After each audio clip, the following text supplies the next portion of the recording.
اعوذ باللہ من شر الشیطان الرجیم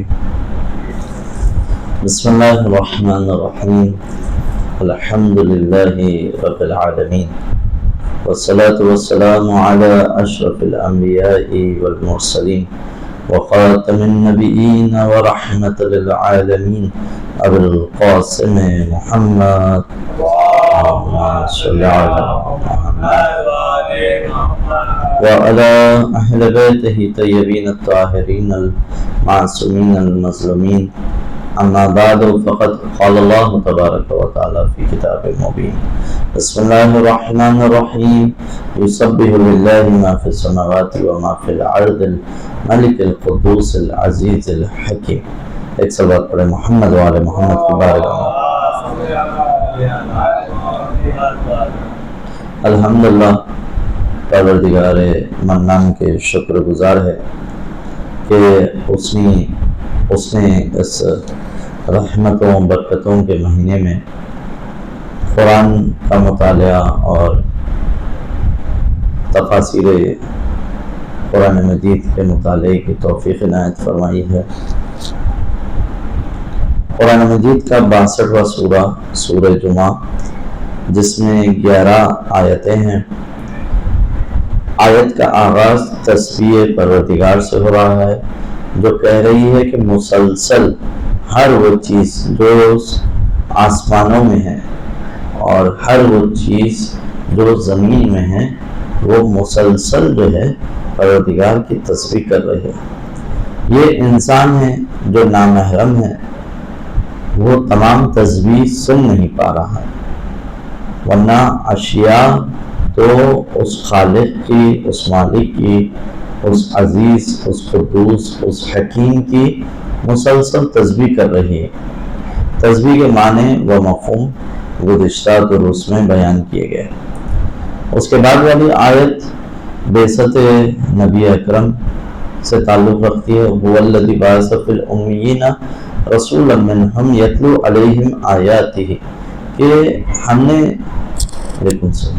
نے جو رسول بھیجا ہے وہ فی الامیین، ایک فی ہے ایک من ہے۔ فی اور من کے معنی یہاں پر بیان کیے گئے تھے کہ فی کیا مطلب رکھتا ہے اور من کیا ہے۔ من ہم یعنی ان میں سے ہے، فی یعنی ام القرآن میں بھیجا گیا ہے۔ اب یہاں پر 2-3 معنی جس کے بیان کیے گئے، ایک ام القرآن کے معنی یا ام کے معنی جو ہے ماں سے ہے، یعنی ایسا شخص جو ماں کی گود میں جو تعلیم حاصل کیا وہی ہے، اس کے علاوہ کسی کے سامنے زانو ادب طے کر کوئی تعلیم حاصل نہیں کیا۔ ایک زاویے سے یہ معنی بالکل درست ہے۔ آغا مکارم شیرازی جو تفسیر نمونہ جو وہ اور ان کے ایک گروہ نے جو اسے تعلیف فرمائی ہے، وہ لوگ اسی نظریے کے قائل ہیں کہ ایک زاویے سے یہی بات صحیح ہے، لیکن ایک زاویے سے یہ ہے کہ ایسا نہیں ہے کہ آپ بالکل پڑھنا لکھنا نہیں جانتے تھے یا زبان نہیں جانتے تھے۔ روایت میں آیا جیسا کہ تفسیر البرہان شیخ ہاشم بہرانی کا حوالے سے ہے کہ وہاں پر 72 یا 73 زبانوں پر آپ جو ہے دسترسی رکھتے تھے نبی اکرم۔ بات ہوئی یتلو علیہم آیاتی و یزکیہم، 2 3 4 مرحلے جو ہے بیان کیے گئے۔ آیتوں کی تلاوت کرنا یہ نبی کا کام، ٹھیک؟ کیا کرتے ہیں یہ نبی، یہ رسول کیا کرتے ہیں؟ آیتوں کی تلاوت کرتے ہیں، تزکیہ، اور اس کے بعد کتاب کی تعلیم۔ دیکھیں، تعلیم سے پہلے تزکیہ، کچھ پاکیزگی ضروری ہے، جیسا کہ نماز سے پہلے انسان پاک ہوتا ہے، طاہر ہوتا ہے، مطہر ہوتا ہے، کہ انسان جو ہے خبث اور کئی چیزوں سے جو ہے پاک و صاف ہو جاتا ہے۔ ظاہری طہارت بھی چاہیے اسے، وضو والی طہارت بھی چاہیے۔ اس کے بعد کہا گیا ہے کہ یہ جو قوم ہے یہ ضلال مبین میں تھی، یہ شرک کی گمراہیوں میں تھی، ٹھیک ہے، یہ بت پرستی میں تھے، یہ کئی بدعتوں میں تھے، کئی ان کے اندر جو ہے خرافات تھے، کئی قسم کی جہالت تھی، ٹھیک۔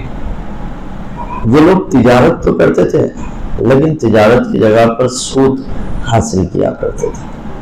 یہ تمام چیزیں قرآن مجید کی روح سے ضلال مبین ہیں۔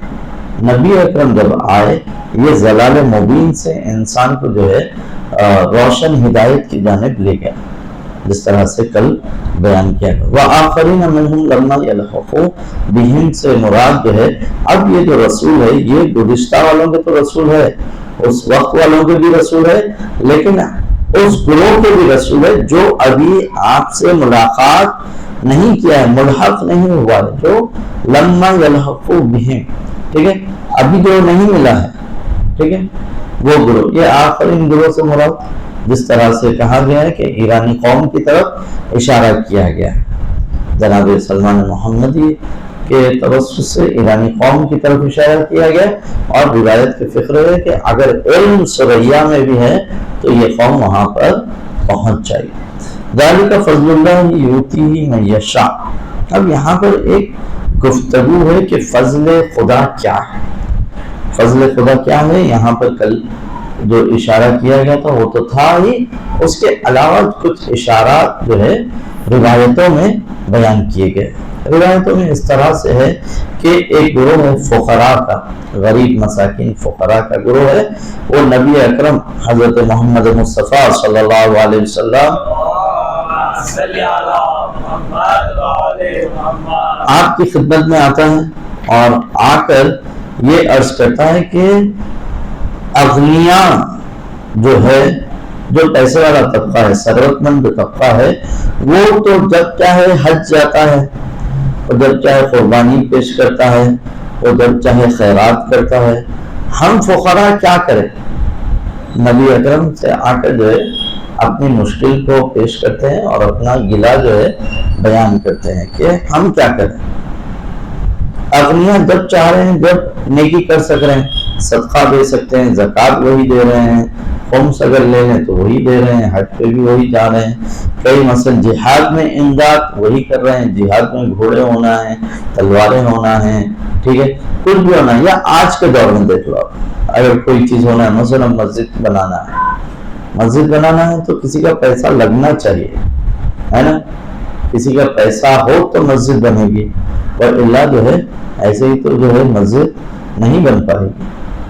تو اس وقت کے فقراء آئے اور نبی اکرم کے پاس جو ہے اس گلے کو، اس مشکل اور یہ پریشانی ان کی جو تھی وہ بیان کرنے لگے۔ نبی اکرم نے فرمایا، حضرت محمد مصطفیٰ صلی اللہ علیہ وسلم وہ لوگ یوں کہنے لگے تھے، ہم غلام آزاد نہیں کر سکتے، ہم کیا کریں، ہم حج نہیں جا سکتے، ہم کیا کریں، ہم جہاد میں اس طرح سے مالی اعتبار سے شرکت نہیں ہو سکتی، تو ہم کیا کریں۔ تو آپ نے فرمایا جو شخص 100 مرتبہ تکبیر پڑھتا ہے، تکبیر یعنی اللہ اکبر۔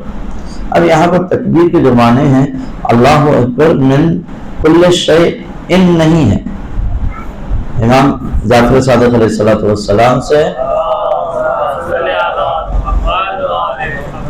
تکبیر کے معنی ایک شخص نے اس طرح سے بیان کیے، اللہ اکبر من کل شیء، کہ اللہ بڑا ہے تمام چیزوں سے۔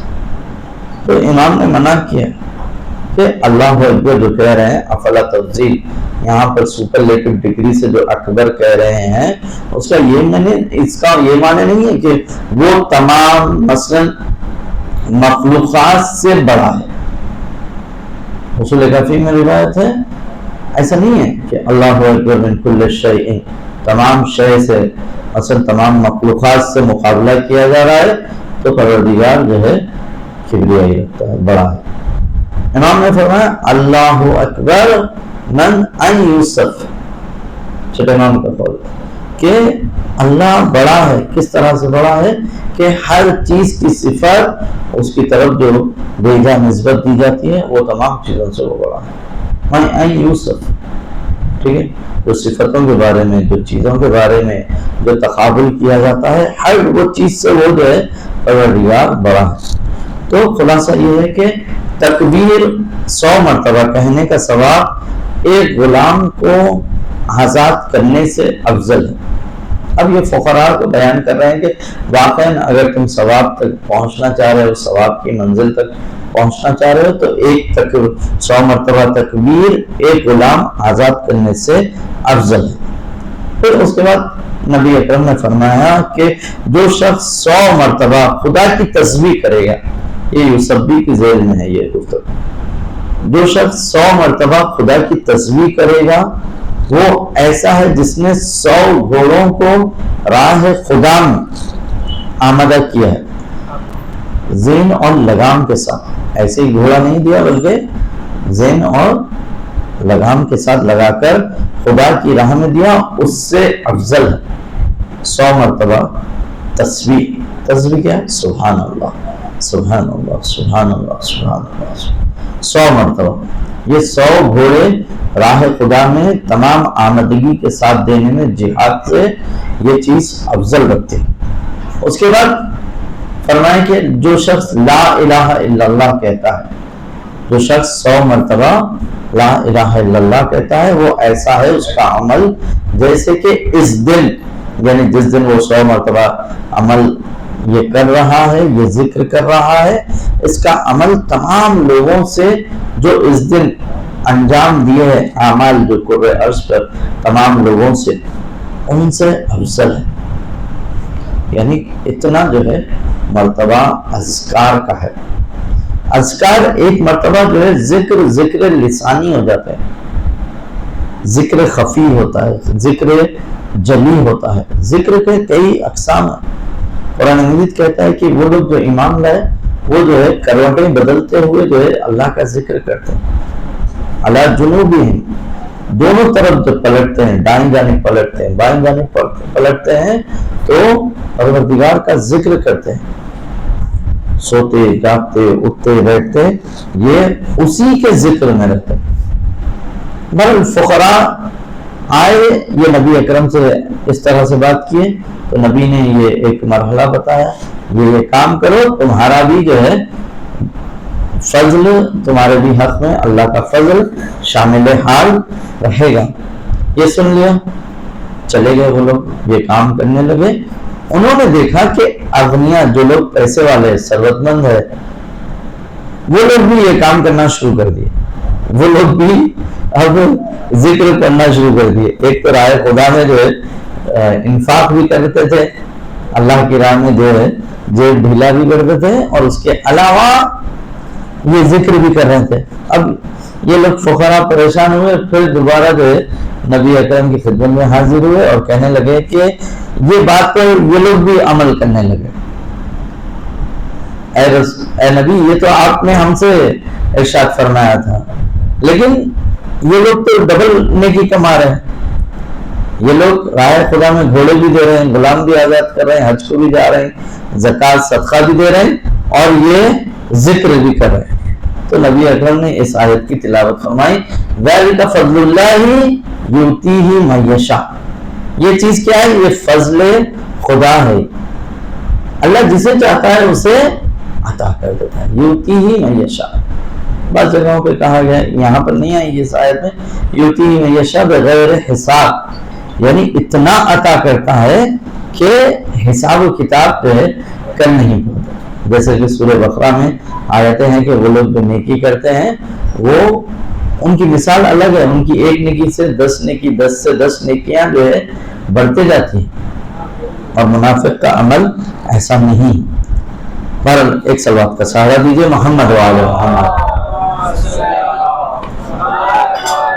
تو یہ فضل خدا ہے، انسان پوری محنت کرنے کے بعد پیسے کو، اپنی ثروت کو جب راہ خدا میں بڑے مشکلات دشواریوں کے ساتھ دیتا ہے تو اس کے نتیجے میں ایک چیز مل رہی ہے، اس کو ایک ٹوکن مل رہا ہے، ایک جنت کا مثلا ایک تمغہ مل رہا ہے۔ فقراء کے لیے کیا کہا گیا، غریبوں کے لیے کیا کہا گیا کہ اس طرح سے ذکر کرو، اللہ تمہیں وہی عنایت فرمائے گا جو اغنیا کو دے رہا ہے۔ کہا گیا ہے کہ وہ لوگ جو جمعے کو جاتے ہیں، جمعہ کیا ہے؟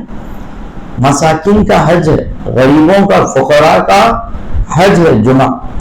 نماز جمعہ میں جو جا رہا ہے وہ کل ایسا ہے کہ اس کی مثال مانند ایسا ہے وہ جیسا کہ وہ حج میں شرکت کر رہا۔ اب حج اتنی عظیم نعمت، اتنی بڑی عبادت، آج کے دور میں دیکھا گیا تو 8-9 لاکھ روپے انسان خرچ کر کے جاتا ہے، لیکن اللہ جسے چاہتا ہے اسے بے حساب عطا کرتا ہے۔ اس سے صرف ایک چھوٹا سا بہانہ چاہیے، آپ کی طرف سے ایک چھوٹی سی تلاش اور کوشش کا وہ منتظر ہے، وہ پروردگار تمام ان چیزوں کا منتظر ہے۔ آگے جو بات ہو رہی تھی کہ بعثا کے اوپر کہ آیت ہے هو الذی بعث فی الامیین، تو یہ جو بعثت ہے، یہ بعثت اس کائنات کی سب سے بڑی نعمت ہے۔ دو نعمت کا تذکرہ ہے، ایک منطقی فلسفی اعتبار سے نعمت ہے جسے نعمت وجود کہا جاتا ہے، ایگزسٹنس۔ مثلا ہمارا ہونا، اگر میں نہیں ہوتا تو نہ ہی میں پڑھتا تھا، نہ ہی میں لکھتا تھا، نہ ہی میں بولتا تھا، نہ ہی کھا پی سکتا تھا، نہ ہی چل سکتا تھا۔ اگر وجود ہی نہیں ہے، مثلا ایک XYZ جو پیدا ہی نہیں ہوا، اس کے لیے نہ نیکیاں ہیں نہ برائیاں ہیں۔ یہ تمام چیزیں کس کے اوپر آئے گی؟ وہ وجود کے اوپر آئے گی۔ تو سب سے بڑی جو نعمت عقلی اعتبار سے، فلسفی اعتبار سے جو نعمت سب سے بڑی ہے، وہ وجود کی نعمت ہے، ایگزسٹنس کی نعمت ہے، ہمارے ہونے کی نعمت ہے۔ اگر ہم نہ ہوتے تو نہ ہی ہمارا دین ہوتا، نہ ہی ہمارے ماں باپ ہوتے، نہ ہی ہمارا گھر ہوتا، ہمارے نہ جو ہے رشتہ دار ہوتے، اور نہ ہی ہمارے لیے کوئی توفیقات ہوتے۔ یہ تمام چیزیں جس کو جو چپکتی ہے، یا جس زمین پر یہ تمام توفیقات کی عمارتیں بنتی ہے، وہ نعمت عظمیٰ وجود کا نعمت ہے۔ اگر وجود نہیں ہے تو کچھ نہیں ہے، نہ مادی نعمتیں ہیں نہ معنوی نعمت ہے۔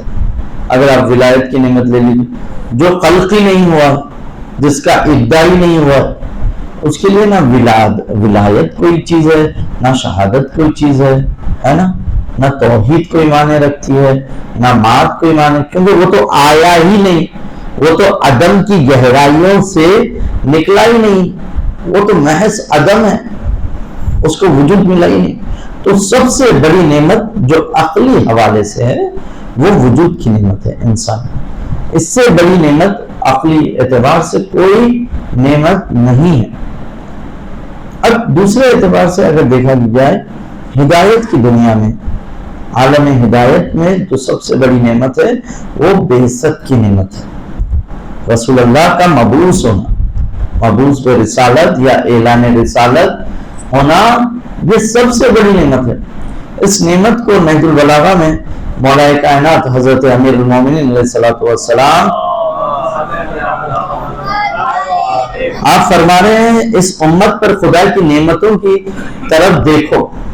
اللہ نے جو ہے اس امت پر، اس قوم پر، وہ لوگ جو اسلام لائے ہیں، ان پر کیسی نعمتوں کو اللہ نے جو ہے بھیجا ہے۔ اس زمانے میں جب اپنے رسول کو ان کی طرف بھیجا تو اپنے دین کو انہیں مطیع بنا دیا، دین کا ان سب کو کیا کیا؟ مطیع بنا دیا۔ دین بعثت کے ذیل میں ایک بڑی نعمت، ایک بڑی نعمت دین یعنی قوانین، شریعت کے اصول، لاز، یہ دین ہے، ٹھیک۔ اور پھر مولا فرماتے ہیں کہ اس کی دعوت کے ساتھ انہیں متحد کیا۔ یہ جو منتشر تھے رسول اللہ کی محبت میں، رسول اللہ کی اطاعت میں، آپ کی سیرت کے نتیجے میں اور شریعت اسلامی کے نتیجے میں، یہ تمام لوگوں کو متحد کیا۔ جتنا ان کے ظرف میں گنجائش تھی، بعض وقت ظرفوں میں گنجائش نہیں ہوتی ہے تو اتحاد کر بھی نہیں سکتے، جس کے ظرف میں جتنی گنجائش ہو سکتی ہے اسے اتنا لے سکتے۔ اسی لیے کہا جاتا ہے کہ جس کے ساتھ جتنے قدم چل سکتے ہو اتنا چلو۔ بعض وقت بہت زیادہ زبردستی کرنے سے بھی رشتے اور خراب ہو جاتے ہیں، جیسا کہ الاسٹک ہے، اس کو آپ ایک الاسٹکسٹی لیول رہتی ہے، اس کو اتنا ہی کھینچ سکتے، اس سے زیادہ اگر کھینچیں گے تو وہ ٹوٹ جاتا ہے۔ تو ہر کسی کی ظرفیت ہے، ہر کسی کے اندر جو شرح صدر ہے وہ ایک لیول کا ہے. سب کا شرح صدر موسیٰ جیسا نہیں ہے یا عیسیٰ علیہ السلام جیسا تو نہیں ہے. ایک حد تک جائے گا, ایک حد تک صبر, تحمل, برداشت, اتحاد, ایک حد تک ذمہ داری ہر کوئی نبھا سکتا ہے, اس کے آگے جو ہے نہیں جا سکتا. تو ہر کوئی اپنی جو حد ہے, حدود ہے, وہاں تک زحمتیں کریں, وہاں تک تلاش کرے, کوشش کرے. اس کے بعد جو ہے اللہ دینے والا ہے, اس کے بعد فضل خدا شامل حال ہونے والا ہے. اسی لیے مولا کائنات کہتے ہیں کہ یہ جو اسلام اور بعثت کی نعمت ہے یہ لوگوں کو متحد کی ہے. آپ دیکھیں اقبال کا جو شعر ہے, محمود و ایاز ایک صف میں ٹھہرنا, یہ عام بات نہیں ہے. آج بھی خود پرستوں میں اگر دیکھا جائے کسی مندر کا انوگریشن ہو رہا, کوئی چیز کا انوگریشن ہو رہا, تو ان کی ابتدائی صفوں میں کوئی غریب نہیں آ سکتا ہے. غریب کئی کلومیٹر دور رہنا ہے, وہ دور سے اسے دکھے گا بھی نہیں. پورے اغنیاء, ثروت مند, سیاست مدار لوگ آئیں گے اور ان کے خداؤں کی جو ہے پرستش کریں. اغنیاء سامنے ہیں, فقراء کا ہے, فقراء دور صفوں میں ہے. لیکن اسلام ایسا نہیں ہے. اسلام نے غریب اور امیر کو ایک ہی پلیٹ فارم پہ لایا, ایک ہی صف میں لا کے ٹھہرا کر دیا. لوگ اشکال کرتے تھے, اصحاب صفا آ کر ہماری بزم میں بیٹھ گئے. رسول اللہ سے کہتے تھے اصحاب صفا یعنی مدینے میں ایک بڑا چبوترا تھا, لوگوں کے پاس گھر نہیں ہوتا تھا, اس پر رہنے والے لوگ تھے. وہ اصحاب ایک وقت جناب ابو ذر غفاری, جو مشہور نام آپ سنتے تھے, ابو ذر غفاری اصحاب صفا میں سے تھے کہ اس چبوترے پہ اپنی زندگی پہ جو بڑا سا ایک بنا دیے تھے فقراء کے لیے, وہاں پر جو ہے ایک وقت آپ نے اپنی حیات کو گزارا ہے. لیکن آج ابو ذر کا نام بہت بڑا نام ہے. تمام اصحاب میں جو ہے سر فہرست سلمان و ابو ذر سے بڑھ کے کوئی صحابی نہ نبی کے رہے, نہ علی مرتضیٰ علیہ السلام کے رہے. ایک صلوات بھیجے محمد و آل محمد. بعثت کے اہم اہداف میں سے ایک اتحاد ہے, دوسرا جو ہے دین میں اطاعت, دین کا مطیع ہونا, نبی کا مطیع, قرآن کا مطیع, ائمہ علیہ السلام کا مطیع ہونا. پھر آپ فرماتے ہیں اس عظیم نعمت نے اپنی کرامت کے پر و بال کس طرح پھیلائے ہیں, کہ یہ نعمت جو کرامت کے ساتھ ہے. کرامت یعنی شرف, شرف یعنی انسان کو اپنے مقام سے جو ہے اوپر لاتا ہے. ایک کریم ہونا راہ خدا میں دینے کے معنی میں, کریم بخیل اور اس کے مقابل میں. ایک کرامت کرامت انسانی ہے جو لعین کام نہیں کرتا ہے, پس والا کام نہیں کرتا ہے, اس کے اندر کرامت ہے. دین آنے کے بعد, رسول اللہ مبعوث ہونے کے بعد ان میں کرامتیں آ گئی, بزرگواری آ گئی. یہ اب پس چیزیں نہیں وہ کر رہے ہیں, یہ اب کیڑے کھا لیتے نہیں پھر رہے. عرب کے صحرا میں گھوم گھوم کے جو کیڑے کھاتے تھے, جو ریگستانوں میں سے جو چیزیں نکلتے تھے, حشرات, اسے کھا لیتے پھرتے تھے.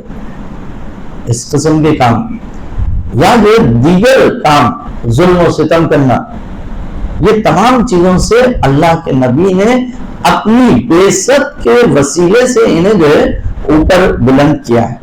کرامت انہیں جو ہے عنایت کی گئی ہے, اور اپنی نعمتوں کی نہروں ان کی طرف جاری کیے. پروردگار اپنی نعمتوں کی نہریں, آپ دیکھیے نبی اکرم کے آنے کے بعد جو عرب پیننسولا ہے اس میں اور اس کے اطراف جو نعمتیں جاری ہوئی ہے, جو انسانی زندگی میں جو ہے تبدیلیاں آئی ہے, جو ظاہری اعتبار سے جو چیزوں میں چینجز آئے ہیں, وہ ایک بڑی چینجز ہے, ایک بڑی نعمتیں ہیں. دین حق نے اپنی تمام برکتوں کے ساتھ انہیں گھیر لیا. اب یہ جو مبعوث ہوئے, مبعوث برسالت اور دین آیا, اور دین اپنی برکتوں کے ساتھ آیا, اپنی نعمتوں کے ساتھ آیا, اپنی کرامتوں کے ساتھ آیا, انہیں متحد کیا, ٹھیک, اور انہیں اللہ اور رسول کا مطیع و فرمان بردار بنایا. وہ اس نعمتوں کے درمیان غرق ہو گئے, نعمتوں میں غرق ہو گئے, جس طرح سے انسان نور میں غرق ہو جاتا ہے کہ ہر طرف سے اسے نور ہی نور مل رہا ہے.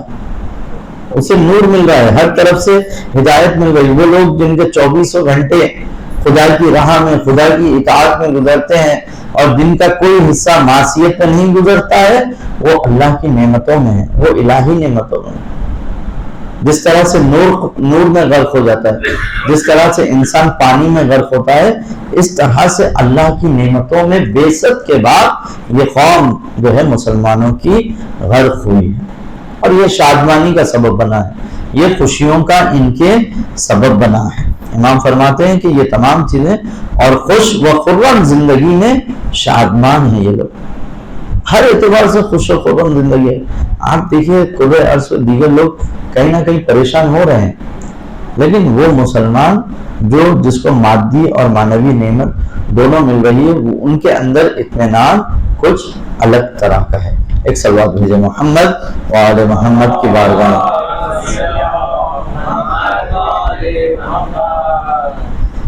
یہ ذالک فضل اللہ یؤتیہ من یشاء ہے، یہ جو بعثت ہے، یہ بعثت یہ پروردگار کا فضل و کرم ہے۔ پھر بات آگے بڑھتی ہے، مثل الذین حملوا التوراۃ ثم یحملوها کمثل الحمار یحمل اسفارا بئس قوم الذین کذبوا بآیات اللہ واللہ لا یہدی القوم الظالمین۔ اب یہ جو 5ویں آیت ہے یہ یہود کے بارے میں ہے، آگے ان کا تذکرہ ہے۔ قل یا ایھا الذین ہادوا، اہل یہود کی جانب جو ہے اشارہ ہے، تذکرہ ہے، اور ان کے جو ہے مذمت ان آیتوں میں کی گئی ہے۔ کیا کہہ رہے ہیں؟ اس طرح سے پروردگار کا ارشاد ہے، جو لوگ تورات کے مکلف قرار دیے گئے ہیں پھر انہوں نے اس کے حق کو ادا نہیں کیا اور گدھے کے مانند جو کتابوں کا بوجھ اٹھائے ہوئے ہیں، جس قوم نے آیت الہی کو جھٹلا دیا ان کی بری مثال رکھتے ہیں۔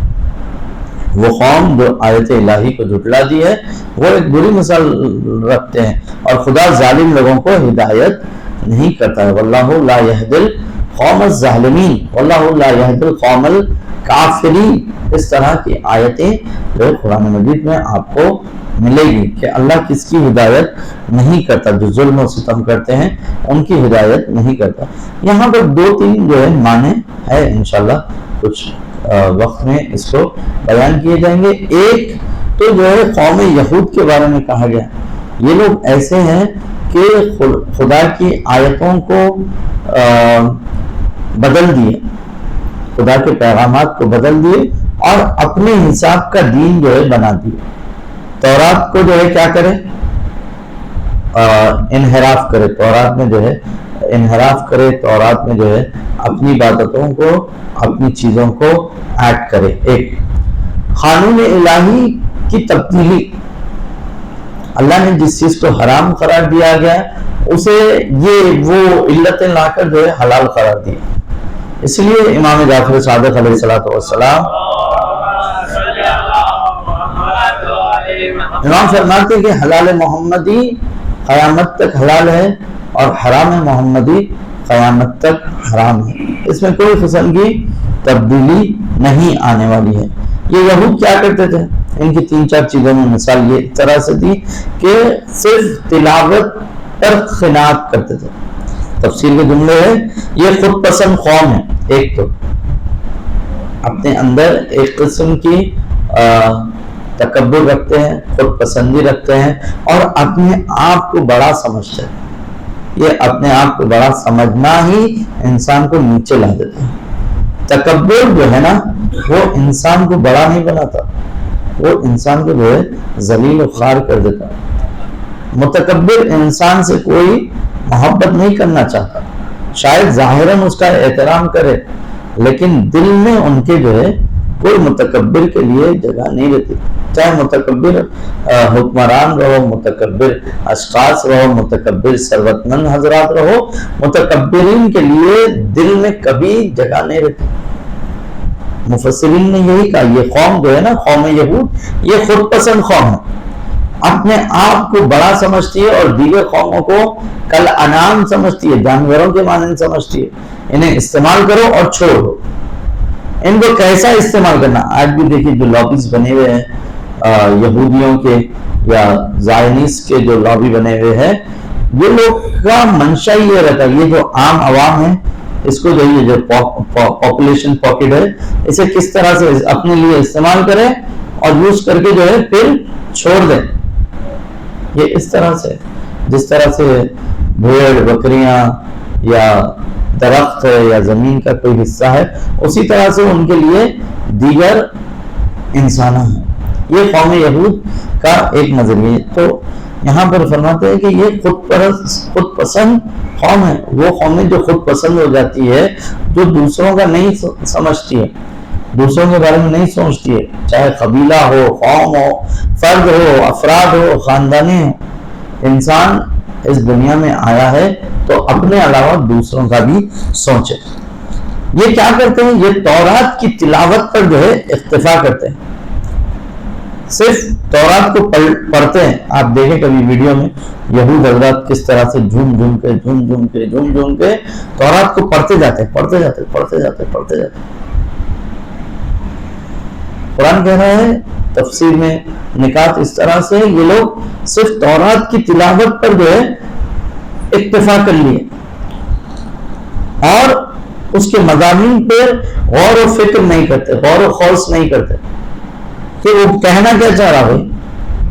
مثلا ایسا ہے جیسا کہ بعض وقت ہوتا ہے، ہمارے ساتھ بھی ہوتا ہے، ہم کسی سے کچھ بات کہتے ہیں اور نہ ہی اپنی بات کو ابھی ادا کیا، نہ ہی بات میں جو میسج ہے وہ ادا کیا. سامنے والا شخص کہتا ہے جی ہاں جی، یعنی وہ نہیں سن رہا ہے، نہیں سمجھ رہا ہے. اس کا مطلب یہ ہے خالی جی جو کہہ رہا ہے، اس نے اس مطلب کو ابھی درک ہی نہیں کیا، کیونکہ ابھی ہم نے اس بات کو بیان ہی نہیں کیا. وہ پہلے سے جی کر دے رہا، یعنی ٹلا دے رہا ہے. صرف غور و فکر نہیں ہے. اس کے بعد کہتے ہیں کہ اس پر عمل بھی نہیں کرتے. یہ ان کی حماقت ہے. صرف اب یہ حال کم و پیش کہیں نہ کہیں مسلمانوں کے درمیان بھی ہے کہ یہ لگی ہے لائن. کیا لگی ہے لائن؟ صرف پڑھو، ثواب کے تھیلے، ثواب کے بوریاں جو ہے جمع کرو. ثواب ہے، قرآن پڑھنے کا ثواب ہے، بہت زیادہ ثواب ہے، لیکن صرف ثواب کی کتاب تھوڑی ہے، اس کا موضوع ثواب تھوڑی ہے. ثواب ابتدائی مرحلہ ہے، جس طرح سے پہلے درس میں بیان کیا گیا ہے. ثواب کو جو ہے اللہ لذتوں کے مانند رکھا ہے تاکہ انسان کی رغبت حاصل ہو اس کی جانب. ہدف ثواب نہیں ہے، ہدف کوئی چیز کی لذت نہیں ہے، اس کے اندر جو حقیقت شے ہے وہ جو ہے ہدف ہے. جب تک حقیقت شے تک انسان نہیں پہنچے گا، جب تک کامیاب نہیں ہوگا. یہ کتاب ہدایت کی کتاب ہے. اللہ کی جو کتاب ہے وہ ہدایت کی کتاب ہے، صرف پڑھ کر گزرنے کا نہیں ہے. میں باتیں یہ اپنی طرف سے نہیں کر رہا ہوں، جو تفسیر میں لکھا ہے وہی بیان کر رہا ہوں. یہودیوں کے 3 جو ہے نکات بیان کیے گئے. صرف تلاوت پر اکتفا کرتے تھے، قناعت کرتے تھے، غور و فکر نہیں کرتے تھے. اور غور و فکر نہیں کرتے تھے تو عمل بھی نہیں کر سکتے. معلوم ہی نہیں ہے تو عمل کس پر کریں گے؟ جب معلوم ہوگا، جب میسج ملے گا کہ قرآن کیا کہہ رہا ہے تو پھر جا کر عمل کریں گے. خالی جو ہے پڑھتے جا رہے ہیں تو عمل کس پر کریں گے؟ میں اکثر اس مثال کو دہراتا ہوں کہ کیا کوئی بچے کے لیے سائنس کی کتاب، فزکس کی کتاب یا بایولوجی کی کتاب یا کوئی بھی سبجیکٹ کی کتاب صرف انہیں ایسی پڑھائی جاتی ہے کیا وہ صرف ریڈ کرتے جاتے ہیں اور اس میں کچھ سمجھتے نہیں ہیں وہ لوگ؟ کیا اس طرح سے ہے؟ کیا قرآن مجید بھی اسی طرح سے کتاب ہے؟ نہیں ہے اس طرح سے کتاب. سامنے والا پروفیسر لیکچرر بولے گا بھائی یہ کیا کر رہے ہو؟ خالی ضرور پوری کتاب جو ہے ایسا پڑھ کے چلے گئے، تم ایک رات میں پوری کتاب پڑھ دیے، سمجھے کچھ بھی نہیں. کیا کرنا چاہ رہے ہو؟ کیا ہدف ہے؟ قرآن کہہ رہا ہے کہ یہ لوگ ایسے ہیں، یہ لوگ گدھوں کی مانند ہیں. قرآن کے کلمے ہیں، حمار کہا گیا ہے، میں اپنے سے نہیں کہہ رہا ہوں، یہ گدھوں کی مانند ہے. کمثل الحمار یحمل اسفارا، کہ یہ کتابیں جو ہے جو اپنی پیٹھ پر لادتا ہے اس گدھے کی مثال ہے. گدھے کو کچھ بھی نہیں معلوم ہے، اس کے پیچھے فلسفے کی کتاب رکھ دو، تفسیر قرآن کی کتاب رکھ دو، کون سی بھی کتاب رکھ دو، اب یہ پڑھنے والوں کو معلوم ہی نہیں، موسیٰ علیہ السلام کی بات چل رہی، عیسیٰ علیہ السلام کی بات چل رہی، اماموں کی فضائل چل رہے ہیں، رسول کی گفتگو چل رہی ہے، فرعون کی بات چل رہی ہے، کیا ہو رہا کچھ بھی نہیں ہو رہا۔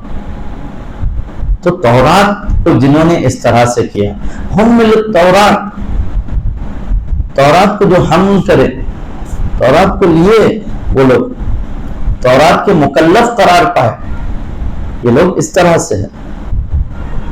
انہوں نے آیتوں کو نہیں سمجھا اور پھر انحراف بھی کر دیا آیتوں میں، تو ایسے لوگوں کی اللہ جو ہے ہدایت کرنے والا نہیں ہے۔ واللہ لا یہدی القوم الظالمین، یہ ایک قسم کا ظلم ہے، ظلم و ستم ہے۔ ظلم کسی کی گال پر چاٹا لگانا نہیں ہے، تماچے لگانا نہیں ہے، یہ بھی ایک قسم کا ظلم ہے، یہ علم کے ساتھ جو ہے ظلم کیا گیا ہے۔ ایک صلوات کا سایہ دیجئے محمد وعلی محمد۔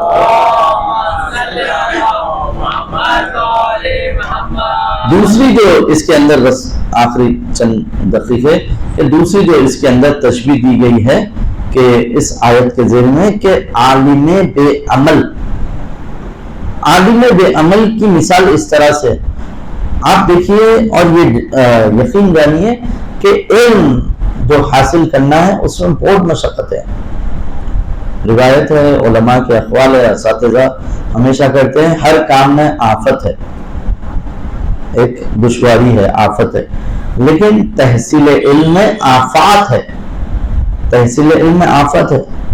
کئی چیزوں کی اس کو جو ہے مشکلات، پریشانیاں جو ہے وطن سے دور ہوتا ہے، ٹھیک ہے، سردی گرمی موسم کی پریشانیاں، مختلف لوگ، اور اس میں جو ہے مثلا دیگر قوم و خیش کی پریشانیاں ہیں، ٹھیک، جس قوم میں، جس قبیلے میں اور جس قسم کی ملت میں رہ رہا ہے، ان سے دشواریاں ہو رہی، زبان کی دشواریاں ہو رہی، یہ تمام چیزیں، یہ تو سب ابتدائی باتیں تفسیر میں بیان کی گئی، وہی میں تسلسل بیان کر رہا ہوں کہ یہ تمام مشکلات ہے تحصیل علم میں، لیکن اس کے بعد جب عمل نہیں کرتا تو یہ علم اس کے لیے وبال جان بن جاتا ہے، یہ علم اس کے لیے وبال جان بن جاتا ہے۔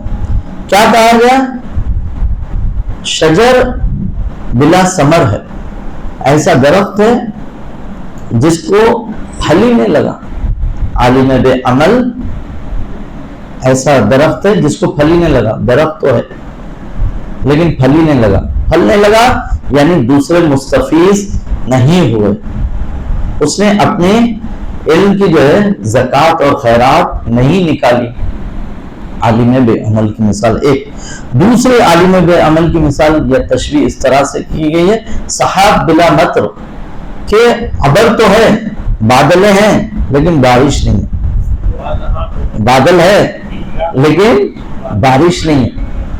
عالم بے عمل کی مثال اس طرح سے دی گئی ہے، اور بھی کئی سارے نہیں پر 4-5 تشبیہیں جو ہے بیان کیے گئے ہیں تفسیر میں۔ تو وہ شخص جو علم کا حاصل کرنا حقیقت میں دشوار ہے، ایک تو انسانی جو ذہن کے پرندے رہتے وہ ایک جگہ نہیں بیٹھتے، وہ پرواز کرتے رہتے، خیال کے بالوں پر کے اوپر پرواز کرتے رہتے، انہیں متمرکز کر کر ایک جگہ روکنا، پھر وہ ایک جگہ پر روک کر پھر ایک مطلب کو جو ہے حلاشی کر کے حاصل کرنا، پھر اسے ہضم کرنا، پھر وہ جا کے جب کہیں وجود کا حصہ بنتا ہے، وہ جب کبھی جا کے جو ہے زبان سے جاری ہوتا ہے، کبھی نگاہوں سے جاری ہوتا ہے، کبھی عمل کے ذریعے جاری ہوتا ہے، کبھی کسی اور انداز میں وہ چیز جاری ہوتی ہے۔ یہ حقیقت میں سخت کام ہے، علم کا حصول سخت کام ہے، کیونکہ ذہنی جو جتنا بھی کام ہے نا، اس لیے آپ دیکھا جائے ایک شخص جو دن بھر محنت کرتا ہے اس کی اجرت ایک رہتی ہے، ایک شخص جو بیٹھ کر جو ہے علمی کام کرتا ہے یا جو ہے ذہنی جو کام کرتا ہے اس کی اجرت الگ ہوتی ہے، کیونکہ انسانی معاشرہ اس چیز کو سمجھا ہوا ہے۔ بہرحال جس طرح سے عالم بے عمل کے بارے میں روایتیں آئی ہے حضرت محمد مصطفیٰ صلی اللہ علیہ وسلم سے روایت ہے کہ جس شخص کا علم زیادہ ہو لیکن اس کی ہدایت میں اضافہ نہ ہو تو یہ علم اسے خدا سے دوری کے سوا کچھ نہیں دے سکتا ہے۔ دوری کا سبب علم بنتا ہے۔ علم اساتذہ کہتے تھے حجاب اکبر ہے، اس سے بڑا حجاب اور کچھ نہیں ہے۔ علم نورانی حجاب ہے، علم حاصل ہونے کے بعد ہمارے ایک استاد تھے ایران میں، وہ کہتے ہیں کہ یہ جو علم ہے نا، علم کی کڑی میں تکبر بھی ہے، علم کے ساتھ ساتھ علم جیسا جیسا آتے جاتا ہے تو تزکیہ اتنا بڑھتے جانا ہے انسان، نہیں تو علم کے ساتھ ساتھ انسان میں تکبر اور فرعون بھی اتنا ہی بڑا ہوتا، جتنا بڑا عالم بنتے جاتا اتنا ساتھ ہی میں جو ہے اتنا بڑا فرعون بنتے جاتا۔ آپ دیکھیے کربلا کے واقعے میں امام حسین علیہ السلام کے مقابل میں جو فوجیں آئی تھی، ایک ظاہری علت سونے چاندی تھا، ایک علت خوف تھا کہ ابن زیاد مار دے گا، قتل کر دے گا، ایک علت، ایک وجہ سونے چاندی کے سکے تھے، ایک وجہ کیا تھی؟ امام حسین کے قتل کا فتویٰ دینا۔ قاضی شورے جو اس وقت کا عالم تھا، وہاں پر قاضی شورے کون تھا؟ اگر اس کی تاریخ آپ پڑھیں گے تو بڑا تعجب ہوگا۔ مولا کائنات کے دور میں بھی اس نے جو قضاوت کی ہے، یعنی آپ کے دور میں بھی یہ رہا ہے قاضی شورے، اور یہی قاضی شورے ایک وقت ایسا آتا ہے کہ فرزند زہرا کے قتل کا اور ان کے خلاف جنگ کا جو ہے یہ فتویٰ دے دیتا ہے۔ تو یہ علم اس کے لیے وبال جان بن گیا، یا وہ علم جو امیر شام کے پاس تھا۔ امیر شام کیا کرتا تھا؟ امیر شام بیٹھ کر لوگوں کے اندر وسوسے ایجاد کرتا تھا کہ یہ دنیا مثلا جبری ہے، جسے جو دے دیا گیا دے دیا گیا، مثلا یہ دنیا آزاد ہے، جسے آزاد کر دی۔ جبر و تفویض کے نظریات کو بڑھانے والے شام کے لوگ ہیں، اہل شام نے جبر و تفویض کے نظریات کو جو ہے بڑھایا ہے۔ امام نے کہا ولا جبر ولا تفویض، خلقت میں نہ جبر کی جانب ہے نہ تفویض۔ تو علم سے جو چیزیں ہوتی ہیں وہ زیادہ خطرناک ہوتی ہیں۔ یہ کوئی عالم ہی ہے جس نے نیوکلیر بنایا ہے، عالم ہے جو نیوکلیر بنایا ہے، جس کی وجہ سے ہزاروں لاکھوں لوگوں کی جان جاتی ہے۔ یہ کوئی علم کا جاننے والا ہی ہے جس کا تزکیہ نہیں ہوا ہے اور اس نے راکٹیں بنا کر چھوڑی ہے، ٹھیک۔ یا دنیا میں آپ دیکھیے اقتصادی انحرافیاں جو ہو رہے ہیں آج کل، کوئی اچھا ہیکنگ کرنا سیکھ گیا، یعنی ہیکنگ کا علم آ گیا تو وہ دوسرے کے اکاؤنٹ میں سے آسانی سے پیسے لے سکتا ہے۔ یا پھر جو ہے آرگنائز کرائمز ہوتے ہیں، کوئی ایک کوائن کو لانچ کرتے ہیں، اس کو چڑھاتے ہیں، بڑھاتے ہیں، قیمت بڑھاتے ہیں، کرپٹوز میں، ٹھیک، آرٹیفیشل کرنسیز میں، یہ کرتے بڑھاتے بڑھاتے بڑھاتے ایک دن ڈمپ کر دیتے، اس ڈمپ کر دیتے، اپنا پیسہ چارہ نے لگا کر جو ہے 10,000 نکال لیتے ہیں، 10,000 گنا پیسہ نکال لیتے ہیں اور پھر اس کا ریٹ ایک دم گرا دیتے ہیں۔ یہ تمام کام جو ہے علم کے وبال جان ہونے کی وجہ سے، علم ایک خطرناک شے بننے کی وجہ سے ہے۔ عالم بنا عمل، ایک سلوات پڑھیں محمد وآل محمد۔ مولا کائنات ایک مقام پر فرماتے ہیں کہ العلم مقرون بالعمل، علم کیا ہے؟ عمل کے ساتھ مقرون ہے، چپکا ہوا ہے، جڑا ہوا ہے، اس سے اگر آپ جدا کریں گے تو وہ اڑ جائے گا۔ پھر ایک مقام پر، دیگر مقام پر فرمایا کہ قید علم بالقلم، علم کو جو ہے قلم کے ساتھ قید کرو۔ العلم وحشی، علم وحشی پرندے کی مانند ہے، اڑ جاتا ہے۔ الگ الگ مثالیں الگ الگ علم کے بارے میں۔ علم کوئی ایک اینٹیٹی نہیں ہے، ایک چیز نہیں ہے، بلکہ یہ خود وسیع چیز ہے۔ ایک مقام پر کہا گیا جو علم انسان کی نورانیت اور ہدایت کے لیے ہے، العلم نور کہا گیا۔ منطق فلسفے کے ماننے والوں نے کہا کہ علم کیا ہے؟ تصورات ہے، ذہن میں جو تصورات ہے وہ علم ہے، یا علم تصدیقات کی شکل میں، یہ کہا گیا۔ تو علم کے مختلف جو ہے ڈیفینیشنز بیان کیے گئے، مختلف سبجیکٹوں میں علم مختلف مقامات رکھتا ہے۔ یہاں پر عالم بے عمل کے لیے جو ہے امام فرما رہے ہیں کہ علم عمل کے ساتھ جو ہے مقرون ہے۔ جو شخص جس چیز کو جانتا ہے اس پر عمل کرے، علم فریاد کرتا ہے اور عمل کی دعوت دیتا ہے۔ علم یاد دلاتا ہے. یہ جو فریاد کرتا ہے نا، علم ضمیر کے ساتھ جو ہے ٹھہر جاتا ہے انسان کے وجود میں، اور یاد دلاتا ہے کہ تو نے نماز نہیں پڑھی، تو نے روزہ چھوڑ دیا، تیرے پاس مال ہے لیکن تو نے کبھی خمس نہیں نکالا، تیرے پاس ہے توانائی لیکن تو دوسروں کو فقراء کو کبھی مدد نہیں کر رہا. یہ جو ضمیر زندہ ہے، ضمیر کے ساتھ جو ہے علم ٹھہر جاتا ہے، ٹھہر کے اسے یاد دلاتے جاتا ہے، آواز دیتا ہے. مولا کہہ رہے ہیں کہ دعوت دیتا ہے، پکارتا ہے، دعوت دیتا ہے. علم دعوت دیتا ہے. کس کو دعوت دیتا ہے؟ عمل کو دعوت دیتا ہے. کوئی باہر سے شخص بولنے سے پہلے اندر کا ضمیر جو ہے اسے جھنجھوڑتا ہے. تیرے پاس وقت تھا، تو اے کاش یہ کام کر لیتا، تو نے نہیں کیا. جس کا ضمیر زندہ ہے نا، اس کو جو ہے بارہا جو ہے یہ ہدایتیں ملتی ہیں. مولا فرماتے ہیں کہ علم دعوت دیتا ہے. کس کو دعوت دیتا ہے؟ عمل کو. اگر اس کا مثبت جواب نہیں دیتا ہے تو پھر جو ہے وہ اس سے جدا ہو جاتا ہے، کوچ کر جاتا ہے. امام کے جملے ہے کہ علم کوچ کر جاتا ہے، جدا ہو جاتا ہے اس سے. اب وہ چیز اسے یاد نہیں رہتی. آپ دیکھیں جس چیز پر آپ عمل کر رہے ہیں وہ آپ کے وجود سے زیادہ مقرن ہے، قریب تر ہے. جو بات آپ سن لیے لیکن عمل نہیں کیا ہے کبھی، وہ چیز آپ کے وجود سے بہت دور ہے.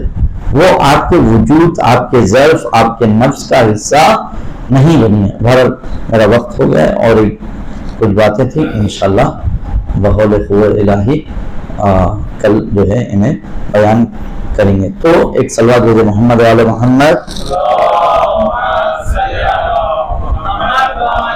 تورات کے حمل کرنے والوں کو جو ہے اس طرح سے ان کی مذمت کی گئی ہے جو سمجھتے نہیں ہیں اور صرف اسے جو ہے حمل کیا گیا. اس لیے بارہا قرآن مجید یہ دعوت دیتا ہے کہ افلا تفکرون، کیوں فکر نہیں کرتے؟ افلا تدبرون، کیوں تدبر نہیں کرتے؟ کیوں غور و خوض نہیں کرتے ہیں؟ غور و خوض کے بنا جو ہے یہ صرف کالی لکیریں رہ جائے گی تمہارے سامنے. علم جو ہے حاصل نہیں ہوگا، تمہارے وجود کا حصہ نہیں ہوگا. چیزیں ثواب مل جائے گا، ثواب مل جائے گا. اللہ جو ہے رحمان و رحیم ہے، وہ کسی نہ کسی شے کے بہانے سے آپ کو چیزیں دے گا، لیکن حقیقت اس شے تک انسان نہیں پہنچ سکے گا بنا علم کے. پروردگار تجھے واسطہ محمد وعلی محمد کا ہم سے ذکر خلیل کو قبول فرما. پروردگار ماہ نزول قرآن ہے، ماہ بہار قرآن. پروردگار اس قرآن کے مہینے میں قرآن کو پڑھ کر اسے سمجھ کر اس پر عمل کرنے کی توفیق عنایت فرما. پروردگار تجھے واسطہ محمد وعلی محمد کا تعلیمات اہل بیت پر عمل کرنے کی توفیق عنایت فرما. پروردگار تجھے واسطہ محمد وعلی محمد کا ہم میں جو پریشان حال ہے ان کے پریشانیوں کو دور فرما، جو مشکلات حال ہے ان کے مشکلات کو برطرف فرما، جو بیمار حال ہے بیمار کربلا کے صدقے میں انہیں صحت یاب فرما. اور جو مقروضان حال ہے ازغیر ان کے قرضوں کی ادائیگی فرما. اور تجھے واسطہ محمد وعلی محمد کا شفاعت قرآن و اہل بیت ہمارے حق میں قرار فرما. اور تجھے واسطہ محمد وعلی محمد کا علوم اہل بیت سے ہم سب کو بہرمند فرما. اور تجھے واسطہ محمد وعلی محمد کا علوم قرآن و تفسیر سے ہم سب کو بہرمند فرما. اور تجھے واسطہ محمد وعلی محمد کا جو ظلمانی حجاب ہماری آنکھوں پر ہمارے قلب پر پڑے ہوئے، اور تجھے واسطہ محمد وعلی محمد کا ان سب کو برطرف فرما. اور ہمیں حقیقی اطاعت و عبادت کی توفیق عنایت فرما. اور تجھے واسطہ محمد وعلی محمد کا جنت البقیع کی تعمیر فرما. ہم سب کو زیارت جنت البقیع سے مشرف فرما. اور تمام اتباعت عالیہ و حج و عمرہ سے ہم سب کو مشرف فرما. بالخصوص کربلا معلیٰ کی زیارت سے ہم سب کو مشرف فرما. اور تجھے واسطہ محمد وعلی محمد کا حاضرین کے والدین جو اس دنیا سے گزر چکے ہیں، اور ان کی آج کی شب مغفرت فرما، انہیں جوار رحمت جوار اعلیٰ علیین میں شامل فرما. اور جن کے والدین اس دنیا میں ہیں انہیں صحت و تندرستی کے ساتھ ان کے سائے کو، ان کی اولاد پر دائم و قائم فرما۔ پروردگار تجھے واسطہ محمد والے محمد کا جو جوان ابھی امتحانات لکھ رہے ہیں پروردگار انہیں کامیابی و کامرانی نصیب فرما۔ پروردگار ان کے مستقبل کو روشن کامران فرما۔ پروردگار تجھے واسطہ محمد والے محمد کا تمام خدمت گزاران دین بالخصوص اس مسجد کی جو خدمت انجام دے رہے ہیں دام درہم سخن میں پروردگار ان سب کے توفیقات میں اضافہ فرما۔ پروردگار ان کے گناہ صغیرہ و کبیرہ کو معاف فرما۔ پروردگار تجھے واسطہ محمد والے محمد کا مظلومان عالم مظلوم فلسطین کی نصرت فرما۔ پروردگار تجھے واسطہ محمد والے محمد کا پرچم اسلام کو سربلند فرما، پرچم کفر و نفاق کو سرنگو فرما۔ منجی عالم بشریت حضرت حجت بقیت اللہ علیہ اعظم کے ظہور میں تعجیل فرما۔ ہم سب کو آقا کے آوان و انصار میں شامل فرما۔ ہمارے اعمال سے ہمارے آقا اور مولا کو راضی و خوشنود فرما۔ ایک مرتبہ سورہ حمد اور 3 مرتبہ سورہ اخلاص کی تلاوت فرما کر تمام حاضرین کے مرحومین جملہ مرحومین مومنین مومنات کے لیے اور 1 مرتبہ سورہ حمد اور 3 مرتبہ سورہ اخلاص کی تلاوت فرما۔ فاتحہ۔ اللہم صلی علی محمد۔